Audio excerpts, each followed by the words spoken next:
Hey, j'espère que vous allez tous et toutes très bien. Aujourd'hui on se retrouve dans une petite vidéo anecdote que je voulais faire parce que franchement c'est le genre de vidéo que j'adore regarder et que j'adore faire.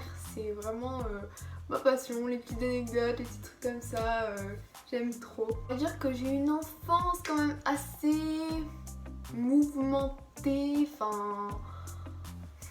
Vous allez voir, c'était assez drôle. Moi je me suis amusée franchement à me remémorer tous les moments que j'ai pu passer et tout.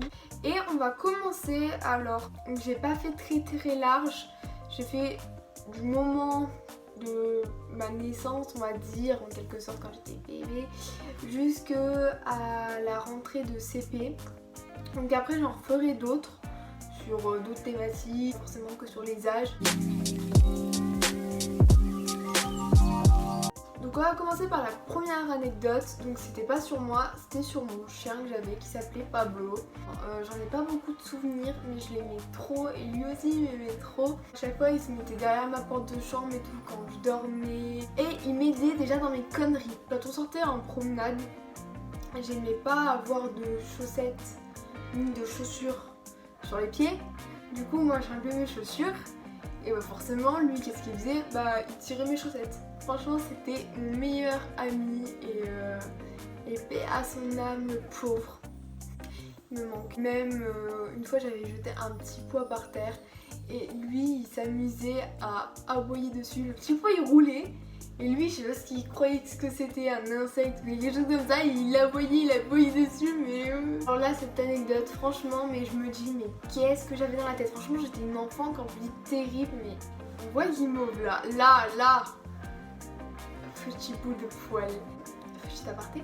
Quand j'avais 3 ans environ, je m'étais levée la nuit parce que je sais pas pourquoi, mais j'étais allée dans le lave-vaisselle et j'avais récupéré tous les couverts, donc les couteaux, les fourchettes, les cuillères, et puis j'avais ma dinette à moi et je m'étais mise dans mon lit et j'avais commencé à faire la dinette et tout et ma mère elle a entendu ça, elle s'est dit what the fuck. J'étais toute petite quoi, c'était 3h du matin, qu'est-ce qui me prend à 3h du matin de me lever. Ma mère vient dans ma chambre et tout, elle me regarde, elle me fait mais qu'est-ce que tu fais?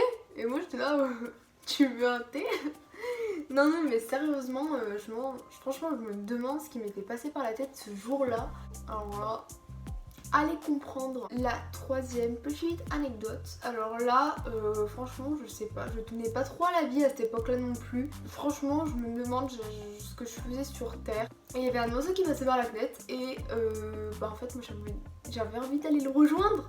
C'était tellement logique, forcément. Voler avec les petits oiseaux, piou piou piou. J'avais ouvert grand ma fenêtre et heureusement, ma mère elle arrive toujours à des moments cruciaux pour pas que je meure, c'est un truc de malade. Et elle m'avait chopé par le t-shirt parce que je crois que sinon j'aurais sûrement crevé quoi. On arrive sur le moment de la rentrée en maternelle et du commencement de plein de bêtises, de n'importe quoi, hein. On va totalement pas se le cacher. Faut savoir que quand j'étais petite, j'étais une enfant très bavarde jusqu'à la 6ème au moins. J'étais quasiment tout le temps virée de classe, j'étais mise au coin souvent quand on était en première année de maternelle. Puis même la première année de maternelle, comment vous dire que je me foutais de mes parents. Mes parents m'ont laissée, donc je rentrais à l'école maternelle de Saint-Pierre-du-Rondeau, qui est une école privée. Voilà. Je n'ai pas forcément des bons souvenirs parce que j'étais tout le temps virée de cours ou quoi que ce soit et j'aimais pas trop les maîtresses là-bas.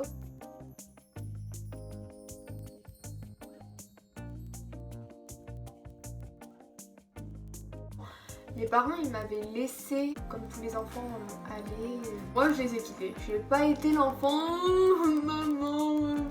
Là je suis partie très vite et en fait je commençais déjà à faire ma directrice. À cette époque là on jouait à la maman et au papa. Donc toi tu fais ci, toi tu fais ça, toi tu fais là. Je les connaissais pas hein, mais on foutait.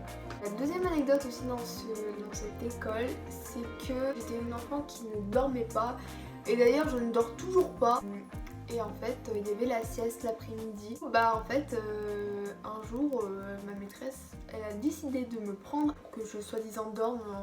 Ah pas du tout, parce que bah, en fait je faisais tellement de bruit, je réveillais tout le monde, je voulais pas dormir, je faisais n'importe quoi. Il y a eu convocation avec les parents et puis après bah, la dernière année je l'ai pas fini là-bas, j'ai fini dans une autre école maternelle. Ça s'est mieux passé on va dire entre guillemets. De toute manière j'étais toujours punie au coin et il faut vraiment que là je vous parle d'un truc. C'est que je me dis que pendant cette année là j'étais une sacrée psychopathe parce que j'étais amoureuse d'un mec qui ne m'aimait pas hein. Sinon c'était pas très drôle. Et franchement j'ai commencé mes expériences amoureuses parfaitement. Et j'ai retrouvé il y a quelques temps chez ma grand-mère des dessins. Parce qu'elle elle regarde tous mes dessins, elle est déterre. Je me suis dit bah vas-y je la regarde tout et tout, même s'il y a des gribouillages et tout. Je commence à regarder et tout les dates. Et là je vois genre Aurore plus Alexis avec un cœur. Et là je me dis waouh. On les prend pas tu vois, enfin je... Regardez à 6 fois les dessins. J'ai vraiment pas compris ce qui me suis passé par la tête à ce moment-là. Je me suis dit ça y est, ça va être l'homme de ma vie, c'est bon, on va avoir des enfants ensemble. J'ai fait arrêt sur image, bug. So là, en 9ème petite anecdote, il faut que je vous explique mes problèmes de reins que j'ai eu étant petite. Donc j'ai fait 2 pyélonéphrite, donc c'est une infection des reins aggravée plus. Je risquais vraiment de mourir, hein, on va pas se le cacher, surtout que j'étais petite, à 4 et 6 ans. Du coup, mes parents étaient très inquiets. Heureusement, je suis encore là et j'en garde quand même des bons souvenirs, enfin des drôles de souvenirs justement. On va dire que je suis quelqu'un d'assez claustrophobe, qui déteste le contact. Nanani, nanana. Bref, je vous passe l'éloge de tous mes défauts. Pour en venir donc à cette anecdote, c'était quand j'avais 4 ans.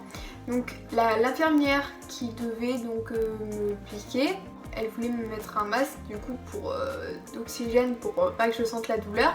Et donc elle me fait tu veux quel goût ma petite chérie. Enfin j'étais toute petite et tout, donc vanille, frais, chocolat. Ma mère là vraiment elle a eu honte de moi et moi je fais... Elle avait envie de se cacher dans un petit trou. La porte de chambre est en train de s'ouvrir. Merci Guimo. Elle aura été présente pendant toute cette vidéo. Enfin, je l'avais fermée. Voilà, la porte est fermée, on est mieux. Bon, je reprends. Donc du coup, voilà ça. Et donc, pour en arriver à la 10ème petite anecdote, qui est que après que j'ai fait une de mes pyélonéphrites, donc la première, mes parents m'ont acheté mon tout premier petit vélo avec les petits trous trop choupinés. Je me souviens, il était rose et jaune. Waouh, avec un de mes voisins. Donc on faisait le tour de la résidence on va dire. Sauf qu'à un moment, je sais pas comment il a fait son compte, il m'est rentré dedans. Moi je suis passée par au-dessus son vélo et le mien. Et je me suis tout ouvert le menton. Comment vous dire que le menton ou l'arcade, c'est des points qui sont super sensibles et qui pichent le sang. Ça saigne et c'est très impressionnant. Les seuls quasi petits souvenirs que j'ai, c'est que mon voisin et mes parents, ils sortaient des mouchoirs de la boîte et tout, ils s'en sortaient, ça arrêtait pas de saigner. Du coup, bah, retour à l'hôpital, on venait juste d'y aller il y a même pas quelques heures, donc come back.